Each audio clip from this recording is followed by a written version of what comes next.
unsolicited statements to the federal government ever made a difference? Has anyone even listened to them? The mayor has taken a position. Through you, Madam Speaker, I don't think we could comment on the impact that anybody, any stakeholder statements say on federal policy. I mean, okay, fair enough. I really the mover, couldn't if I may. comment. Councillor Layton, sorry. Could you clarify to me what you're hoping to achieve with this motion, considering no one's asked us for our opinion?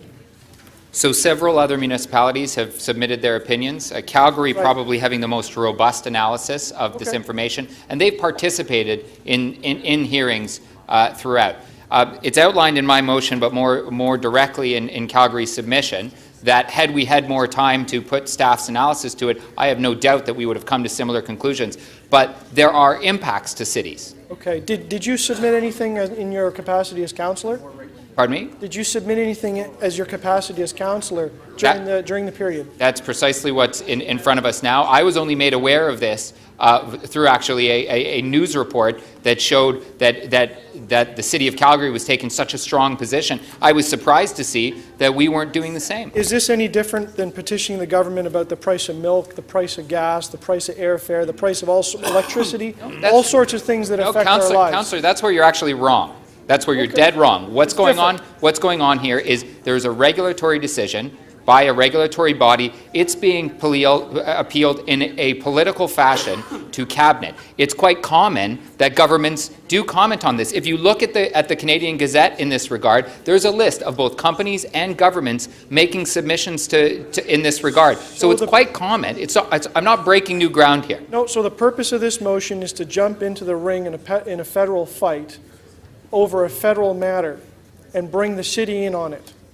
Councillor, with respect, it's a matter that it impacts both the residents of Toronto and us as a city council. We have to deal with the utilities as they do work in our city. We also have a fundamental responsibility to our residents to ensure that they have access to all of these various things. Did you know, and this is a rhetorical question, but in answer to yours, did you know that access to the internet is beginning to be defined as a human right rather than just one of these nice to have? So if we are a City of Toronto are going to represent our residents in matters that affect them on the federal level, which we do have a jurisdiction for. We have positions in our city manager's office to that regard.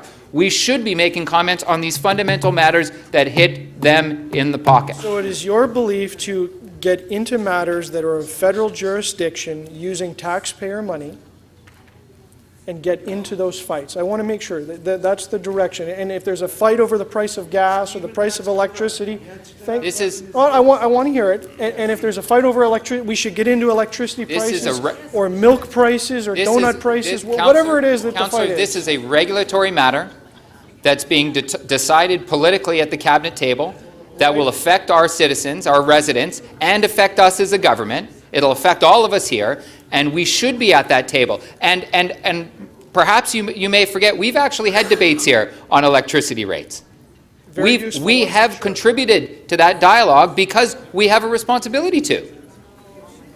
Okay, but they haven't asked us for our opinion. They haven't asked us, to be clear. Councillor, they posted it in the Gazette. Several other municipalities have responded from across the country. If you think that you want to remain quiet while this goes on, well, that's fine with you, but it's not for me.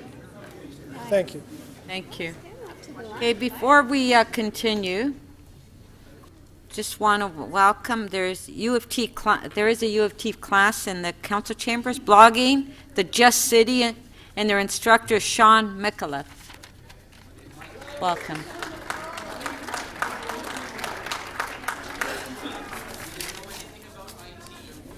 Do you know anything about IT? Do you? Because we don't.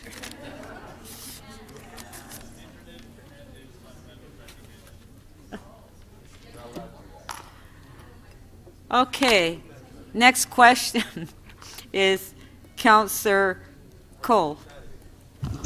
Thank you, Madam Speaker. I'm not sure who am I addressing my question to. Know. It might be the mover or Councillor Layton. Staff.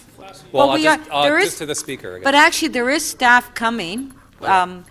They should be here in approximately 5 minutes. Did you say? Okay, I That was guess about 10 I'll minutes. just address to you, and Well, if you want to answer, pop up, and if they Do my best. do yeah. we want to hold the item down until he gets here? But the staff are on their way. Okay. Councillor Coe, just ask the question, whoever wants to answer. To you, Madam Speaker. I'm just kind of trying to get clear on process, because I know it was mentioned about windows and timelines and who we're appealing to. And it was, on one hand, there's a sense of urgency. On one hand, we've missed a window. And so I think we should opine on this. I just want to know what's now the mechanism besides a council motion for us to do that. I'm asking the Speaker. Okay, well, it's the council motion. That's all we have No, I before us. don't, through the Speaker, sorry, to, can you help? Does staff want to comment on it? How about the solicitor? Can the solicitor answer? You're the lawyer. Oh, well, yeah, don't have all the magic answers, and I'm sorry I didn't hear the councillor's question. But there has been some discussion around what's our role, how do we get involved? Sorry, just my time's running and I didn't ask that, so. Oh, can I I'm just- sorry. Sorry, my question is just, there's a process here that on one hand I'm being told is there's an urgency to it, and at the same time we've missed our window to opine or participate. So I just don't see how those square. So I think we should opine on this. How do we do that now? I guess the way to do it would be to pass the motion that's in front of you, and it would go to the cabinet table, I'm assuming, to be considered with all of the other submissions. Okay, okay. No, I'm just trying to. And so I've heard Calgary Council passed a motion. I understand from the materials that they have made a submission, an actual formal submission. So was it? But I heard two things. I heard their council and I heard the mayor. I think there is a covering letter from the mayor of Calgary saying the city of Calgary submits Okay, thank you. the attached submission, and then there is a fairly lengthy document that sets out their And position. just as we kind of lurch for guidance, have other, I just keep hearing Calgary, Ottawa, Hamilton, Montreal. That I don't know. I really have no idea who else might have made submissions. Mike? So I know that the mayor of Ottawa submitted a letter, but just about as long as our mayor's letter that was submitted. So about a 1.5 page notice, and I believe Hamilton. Not Hamilton. I don't know. I don't have the Gazette. I'm looking to someone who did the research, who could probably come to the floor and give us all the answers that we need, but who shouldn't. That wouldn't be appropriate. Okay, so Hamilton and Ottawa. There's a handful of other municipalities. I don't know if they were the municipalities or mayor. I know in the case of Ottawa, it was not the council; it was the mayor directly, as is the case for Toronto. Okay, so Hamilton and Ottawa expressed similar concerns to what you're putting forward? I don't know. I can't confirm Hamilton. Ottawa submitted a letter in favor, as did Mayor Tory, in favor of the Bell appeal. Okay, so it's Contradictory to Calgary's Calgary and position. Ottawa have different opinions. Okay. Well, the mayor of Ottawa Okay. and the city of Calgary, Okay. because I don't believe it was a council-wide decision from. And is from there Ottawa. again to the room, audience, Councillor Layton, do we know what the kind of this D-Day is for cabinet? So we don't. There's a period of posting from the Canadian Gazette, and if we go back in our days of learning politics at university or in high school, there's a defined period to comment on matters like this. That has passed. Okay. So what we would essentially be doing here Now we have all the time in the world? is a political appeal. We don't know what their agenda paper looks like. I don't believe that's something that's published on any regular basis. Our esteemed parliamentarian from years past, otherwise known as Sixth Dad, may have that information. But sadly, I can't read the Liberal cabinet agenda. Would Beyond the Six Dad, would Google or something maybe give us an answer to this timing question? My understanding is it could happen at any time. Okay. I think that's it for now. Thank you, Madam Speaker. I didn't think you wanted. Thank you. Who wants to get fired up? What happened, Councillor Perruzza? You took your name off? You know what, yeah, no, first the thing was just going off. Okay, that's fine. Back on the rails, I'm okay. That's okay. Councillor Ainslie to speak. I think it also helped that Councillor Matlow and I stood there and said, don't even think about it, Councillor. So, Madam Speaker, I seconded this notice of motion, and I did it based on in particular, the first clause and the last clause. I think it's very important when it comes to internet service that there be somewhat of a level playing field. And I've heard the comments from one of our colleagues about, this is strictly a federal matter. Well, in my area, I have 2 neighborhood improvement associations. I have a huge concentration of TCHC buildings with tenants.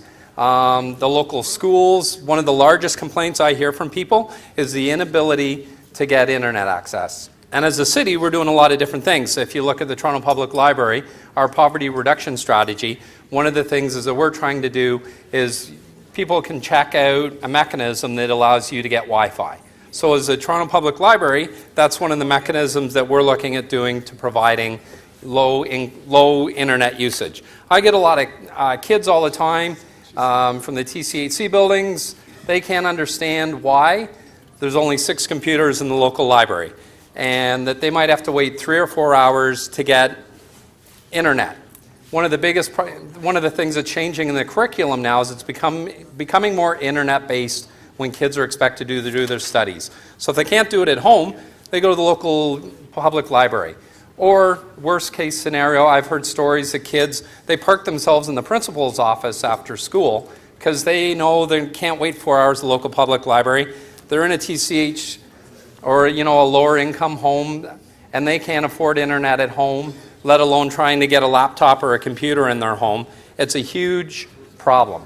And when I read this decision or looked at it, and I'm not really looking at whether it's Bell or Rogers or I think there's 50 internet service providers now from coast to coast in this country. I'm looking at from it purely as a city councillor, what leverage can I do to help bring internet service into my community so that I have a much stronger community. Because one of the bases of having a strong community is making sure that children in your community are educated. Whether it's grade school, where I have lots of kids now in my community, they're in grade 2, they know how to use an iPad better than I do. But they need that internet service. They need it in grade school, middle school, high school. They can't always afford it at home. And any mechanism that I can find that will help increase the ability of bringing internet service into a home, define affordable, I can begin to define affordable. But I think it's important to make it as cost effective as possible for as many people as possible to have internet service in their home. We're doing our best as a city in our Toronto Public Library, for example, but I think we have an obligation as a city council in the largest municipality in Canada that our voice should be heard at the table and we should be representing our residents both at the cabinet table and if you're talking to your local MP about this, these same thoughts should be expressed to your local MP. Thank you. Thank you. Councillor Cressy to speak. Councillor Cressy? Okay, I'll try for him. I don't know. All right. Councillor Grimes? Thank you, Madam Speaker. I'm going to move the consideration of this item be deferred until the March 30th and 31st, 2016 meeting. I was going to move to government management because we waived deferral because it's got to come back here.